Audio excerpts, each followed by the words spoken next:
नमस्कार, daily line के news file bulletin में आपका स्वागत है। मैं हूं किरण। इस बुलेटिन में हम आपको बताएंगे कि पीएम मोदी ने वडोदरा में स्पेनिश प्रधानमंत्री के सामने भारत और स्पेन के रिश्तों को लेकर क्या कुछ कहा, और बताएंगे कि पूर्णिया से सांसद पप्पू यादव को किसने जान से मारने की धमकी दी है। साथ ही आपको जानकारी देंगे कि यूक्रेन के राष्ट्रपति जेलेंस्की ने पीएम मोदी से किस मामले में मदद मांगी है। लेकिन उससे पहले नजर आज की हेडलाइंस पर।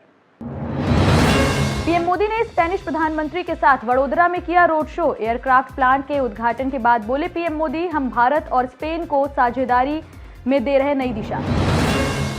पप्पू यादव को मिली जान से मारने की धमकी। सलमान खान केस से दूर रहने की दी गई हिदायत। पूर्णिया सांसद ने डीजीपी को दी मामले की जानकारी। साउथ एक्टर विजय ने विल्लुपुरम में की पहली रैली। डीएमके को बताया स्वार्थी परिवार, कहा तमिलनाडु में बदलाव जरूरी। विनेश फोगाट ने बीजेपी और पीएम मोदी पर बोला हमला, कहा महिलाओं से जुड़े अपराध को दबाने की हो रही है कोशिश, वाराणसी में भी सुरक्षित नहीं महिलाएं। यूक्रेन के राष्ट्रपति जेलेंस्की ने पीएम मोदी से मांगी मदद, कहा रूस में हजारों यूक्रेनी बच्चों को वापस लाने में करे सहायता। चर्चा करेंगे खबरों की विस्तार से। रुख करेंगे पहली खबर की ओर। प्रधानमंत्री नरेंद्र मोदी आज गुजरात के वडोदरा में स्पेन के पीएम पेड्रो सांचेज के साथ रोड शो करते नजर आए। दोनों नेताओं ने वडोदरा एयरपोर्ट से टाटा प्लांट तक करीब 3.25 किलोमीटर लंबा रोड शो किया। इसके बाद उन्होंने एक साथ C-295 सैन्य विमान के निर्माण के लिए टाटा एयरबस की असेंबली यूनिट का उद्घाटन भी किया। इस मौके पर पीएम मोदी ने कहा कि अब ये पूरा क्षेत्र एविएशन मैन्युफैक्चरिंग का एक बड़ा हब बनने जा रहा है। इसके लिए मैं गुजरात सरकार और मुख्यमंत्री की आधुनिक और औद्योगिक नीतियों की सराहना करता हूँ। भारत और स्पेन के बीच कल्चरल कनेक्ट का बड़ा महत्व है। पीएम मोदी ने कहा कि मेरे दोस्त पेड्रो सांचेज की ये पहली भारत यात्रा है। आज से हम भारत और स्पेन की साझेदारी को नई दिशा दे रहे हैं। हम C-295 ट्रांसपोर्ट एयरक्राफ्ट के निर्माण की फैक्ट्री का उद्घाटन कर रहे हैं। ये फैक्ट्री भारत स्पेन संबंध और मेक इन इंडिया को मजबूत करेगी। पीएम मोदी ने कहा कि C-295 एयरक्राफ्ट बनाने वाली फैक्ट्री नए भारत की नई कार्य संस्कृति को दर्शाती है। बढ़ेंगे अगली खबर की ओर। बिहार के पूर्णिया से सांसद पप्पू यादव को जान से मारने की धमकी मिली है। उन्हें ये धमकी कॉल पर दी गई और ये कॉल यूएई के नंबर से किया गया। कहा जा रहा है कि लॉरेंस गैंग की ओर से ये धमकी दी गई है। कॉल पर धमकी देने वाले ने ये दावा किया है कि वो लगातार पप्पू यादव के कई ठिकानों की रेकी कर रहा है और उन्हें जान से मार डालेगा। इसके साथ ही उसने पप्पू यादव को सलमान खान के मामले से अलग रहने की हिदायत भी दी है। वहीं पप्पू यादव ने मामले की जानकारी बिहार डीजीपी को दे दी है। उन्होंने सबूत के साथ कॉल की रिकॉर्डिंग भी भेजी है ताकि इस पर जल्द से जल्द कार्रवाई हो सके। वहीं धमकी देने वाले का दावा है कि लॉरेंस बिश्नोई ने जेल में 1 लाख रुपए प्रति घंटे देकर जैमर बंद करवाकर पप्पू यादव से बात करने की कोशिश शुरू कर दी है, लेकिन सांसद पप्पू यादव फोन नहीं उठा रहे। बढ़ेंगे अगली खबर की ओर। तमिलगा वेत्री कजगम पार्टी के प्रमुख और अभिनेता विजय ने रविवार को विल्लुपुरम में पार्टी के पहले सम्मेलन को संबोधित किया।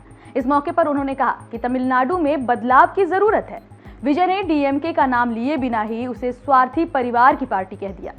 उन्होंने कहा कि एक परिवार अंडरग्राउंड डीलिंग के जरिए लोगों को लूट रहा है। ये ग्रुप लगातार राजनीति में आने वाले हर नए व्यक्ति पर भगवा पोतने की कोशिश कर रहा है। तमिलनाडु के लोग सद्भाव और एकता के साथ रहते हैं, लेकिन ये ग्रुप इन लोगों में बहुसंख्यक और अल्पसंख्यक का डर पैदा करता है। विजय ने आगे कहा कि ये ग्रुप फांसीवाद के बारे में ही बात करता है। अगर आप बीजेपी पर फांसीवाद का आरोप लगाते हैं तो क्या आप एक पायसम यानी मिठाई हो। एक जन विरोधी सरकार को द्रविड़ सरकार का मॉडल बताया जा रहा है और जो भी इनका विरोध करता है उन पर कोई भी रंग नहीं लगाना चाहिए। बढ़ेंगे अगली खबर की ओर। पूर्व पहलवान और कांग्रेस विधायक विनेश फोगाट ने महिला अपराधों को लेकर बीजेपी पर गंभीर आरोप लगाए हैं। विनेश फोगाट का कहना है कि बीजेपी ने हमेशा महिलाओं के खिलाफ अन्याय के मामलों को दबाने की कोशिश की है। वहीं वाराणसी के रोशनी जायसवाल केस को लेकर विनेश फोगाट ने पीएम मोदी पर निशाना साधा। विनेश फोगाट ने कहा कि प्रधानमंत्री जी जहां से चुनाव लड़ते हैं, एक बार नहीं उन्होंने तीसरी बार यहां से चुनाव जीता है। अगर उनके क्षेत्र में भी महिलाओं के साथ ऐसा हो रहा है तो आप देश के हालात को समझ सकते हैं, महिलाओं की हालत समझ सकते हैं और ये बहुत गलत है। कांग्रेस विधायक ने कहा कि हम रोशनी जायसवाल के साथ खड़े हैं और न्याय मिलने तक उनके साथ रहेंगे। किसी भी तरीके का मानसिक उत्पीड़न जो उनके साथ किया जा रहा है वो बिल्कुल बर्दाश्त नहीं किया जाएगा। इसके साथ ही विनेश फोगाट ने महिला पहलवानों के यौन उत्पीड़न मामले में उम्मीद जताते हुए कहा कि बीजेपी जिस बृजभूषण शरण सिंह को बचाने की कोशिश में लगी है, आने वाले दिनों में उन्हें सजा जरूर मिलेगी। रुक करेंगे अगली खबर की ओर। जम्मू कश्मीर के अखनूर में सोमवार को सुरक्षा बलों को बड़ी कामयाबी मिली है। भारतीय जवानों ने यहां 3 आतंकियों को मार गिराया है।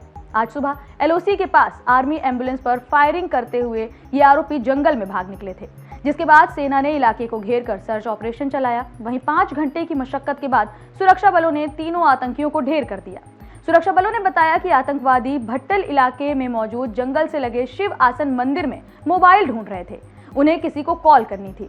इस दौरान आर्मी की एम्बुलेंस गुजरी तो आतंकवादियों ने फायरिंग शुरू कर दी। बताया जा रहा है कि आतंकवादी पिछली रात बॉर्डर पार करके अखनूर में आए थे। वहीं इससे पहले 24 अक्टूबर को बारामूला में सेना की गाड़ी पर आतंकियों ने हमला किया था, जिसमें 3 जवान और 2 पोर्टर की जान चली गई थी। बढ़ेंगे अगली खबर की ओर। यूक्रेन के राष्ट्रपति व्लादिमीर जेलेंस्की ने भारत के प्रधानमंत्री नरेंद्र मोदी से मदद की गुहार लगाई है। उन्होंने कहा है कि पीएम मोदी रूस और यूक्रेन के बीच जंग खत्म कराने में बड़ा असर डाल सकते हैं। एक इंटरव्यू में यूक्रेन के राष्ट्रपति व्लादिमीर